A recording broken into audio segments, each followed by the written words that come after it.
Setelah ribuan tahun, begitu banyak dari kita masih mencari jawaban tentang misteri Atlantis. Dari waktu ke waktu, para ilmuwan telah berusaha mencari bukti-buktinya. Sejak tulisan pertama mengenai kisah Atlantis yang ditulis oleh filsuf Yunani Plato lebih dari 2300 tahun yang lalu, telah ada banyak lokasi yang diusulkan sebagai lokasi Atlantis. Setelah penelitian yang komprehensif, Dani Purwanto, ilmuwan hidrologi Indonesia, mengungkapkan teori baru bahwa pulau dan kota Atlantis yang hilang terletak di Laut Jawa. Hipotesis tersebut dituangkan dalam buku berjudul Atlantis Kota yang Hilang, ada di Laut Jawa. Karya ini dihasilkan dari penelitian dan analisis, referensi, serta beberapa pengamatan lapangan selama lebih dari 6 tahun. Kajian tersebut menghasilkan bukti-bukti yang menguatkan teori lokasi Atlantis berada di Indonesia. Apa saja bukti yang menunjukkan bahwa Atlantis yang tenggelam 11.000 tahun lalu terletak di Indonesia, di mana letak persisnya?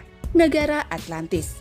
Dani Irwanto adalah seorang insinyur teknik sipil hidro dan lebih dikenal sebagai perencana dan ahli dalam hidrologi bangunan air, bendungan, dan tenaga air. Profesi yang melibatkan antar disiplin yang telah dijalani selama lebih dari 3 dekade, terlepas dari kehidupan profesionalnya. Ia juga seorang peneliti sejarah bangsa-bangsa dan peradaban. Dani Irwanto mengumpulkan sedikitnya 60 bukti tentang kota legenda Atlantis yang tenggelam di Laut Jawa. Kajiannya yang telah dibukukan itu dibuat berdasarkan petunjuk tulisan Plato, filsuf Yunani yang juga mencatat keberadaan Atlantis rinci pada 360 tahun sebelum Masehi. Berikut ini adalah bukti-bukti kewilayahan Atlantis yang mengarah kepada Indonesia. Samudra Atlantik sebenarnya. Dalam catatan Timius, lokasi Atlantis disebutkan berada pada suatu tempat yang jauh dari Samudra Atlantik. Para peneliti seringkali terkecoh dengan hanya memfokuskan Atlantis di sekitar Samudra Atlantik. Padahal yang kita sebut sekarang dengan nama Samudra Atlantik tidaklah sama dengan Samudra Atlantik yang dipahami orang Yunani dulu.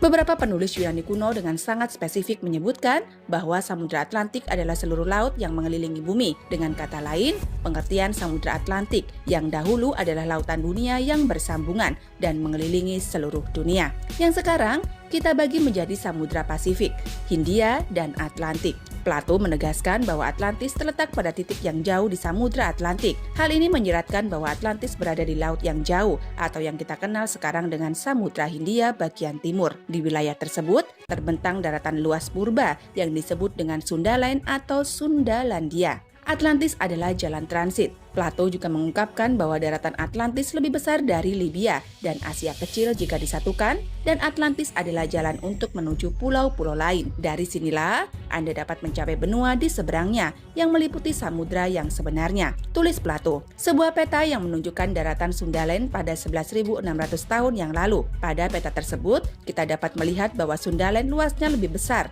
dari gabungan Libya dan Asia Kecil. Cocok seperti yang diungkapkan Plato dalam wacananya mengenai Atlantis. Jika melakukan perjalanan menjauh dari Sundaland, seseorang dapat mencapai pulau-pulau lain seperti Kepulauan Nusa Tenggara, Sulawesi, Kepulauan Maluku, Mindanao, dan Luzon. Melewati pulau-pulau ini, seseorang dapat mencapai benua di seberangnya, yaitu benua Sahul yang menggabungkan daratan Australia dan Papua yang dikelilingi Samudra Pasifik dan Samudra Hindia. Sehingga pernyataan Plato Atlantis adalah jalan untuk menuju pulau-pulau lain, dan dari sini Anda dapat mencapai benua di seberangnya yang meliputi samudra yang sebenarnya adalah cocok dengan kondisi Sundaland, sehingga Atlantis yang dihipotesiskan terletak di Sundaland adalah benar. Dataran luas dekat Atlantis. Ciri-ciri lain yang digambarkan Plato tentang Atlantis adalah dikelilingi dataran rata, dikelilingi oleh pegunungan yang turun ke arah laut, halus dan tidak bergelombang, berbentuk persegi panjang dan lonjong, panjangnya 3.000 stadia atau sekitar 555 km, lebarnya 2.000 stadia atau sekitar 370 km, menghadap ke arah selatan, terlindung dari utara, dikelilingi oleh sederetan pegunungan besar dan kecil yang indah. Deskripsi ini persis dengan kondisi geografis di wilayah Kalimantan Tengah hingga pesisir selatan. Pulau Kalimantan dahulu merupakan bagian dari Sundaland. Kemiringan permukaan tanah di daerah tersebut adalah sebagian besar kurang dari 1% menurun ke selatan, menuju Laut Jawa, dan tidak ada gundukan yang terlihat di seluruh dataran. Daerah ini juga dikelilingi oleh pegunungan di sebelah utara daratan, yaitu pegunungan Muller's Corner dan pegunungan Meratus. Pegunungan ini sebagian besar tertutup oleh hutan primer, dihuni oleh bermacam-macam satwa, menghadap ke selatan dan terlindung dari utara. Hal ini cocok dengan deskripsi Plato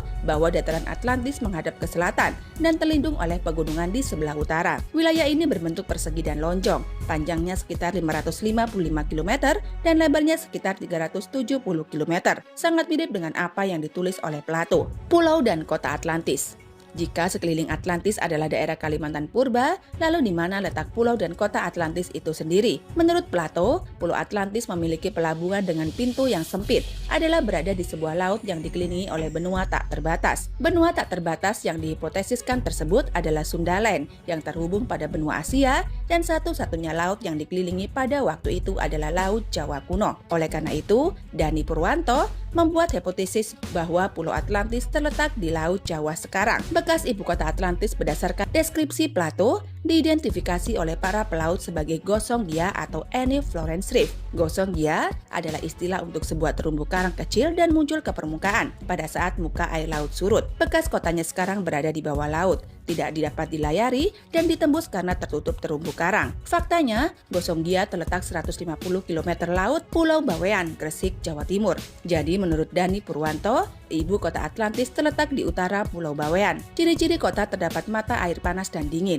batu berwarna putih, hitam, dan merah. Catatan Plato ini mirip dengan Pulau Bawean. Ada mata air panas dan dingin, terdapat bebatuan berwarna merah, putih, dan hitam. Untuk menggambarkan kota Atlantis, Plato menulis kota terdiri dari cincin-cincin konsentris, zona perairan, dan dataran. Terdapat kuil kecil di atas bukit. Terdapat istana raja dan rumah pejabat. Bangunan kuil dilapisi ori kalkum, emas, dan perak. Dani menunjukkan peta terumbu karang Gosong Gia berbentuk lingkaran. Dinding ori kalkum masih kelihatan tertutup terumbu karang, tapi masih kelihatan polanya. Masyarakat Bawean menyebutnya Pulau Gaib di utara Bawean. Pulau berbahaya bagi pelayaran, kadang muncul, kadang tidak terlihat. Plato mencatat, Atlantis hancur 9.000 tahun sebelum masa pemerintahan Solon. Hancur karena gempa bumi dan banjir besar dari laut, tenggelam tanpa henti setelahnya. Pemicunya adalah barat es yang bergeser ke laut, memicu retakan di kerak bumi, lalu bergerak menyebabkan bencana hebat. Gempa, letusan, gunung api, gelombang pasang, dan banjir menghancurkan populasi manusia. Penduduk Atlantis di Sundaland yang selamat dari banjir besar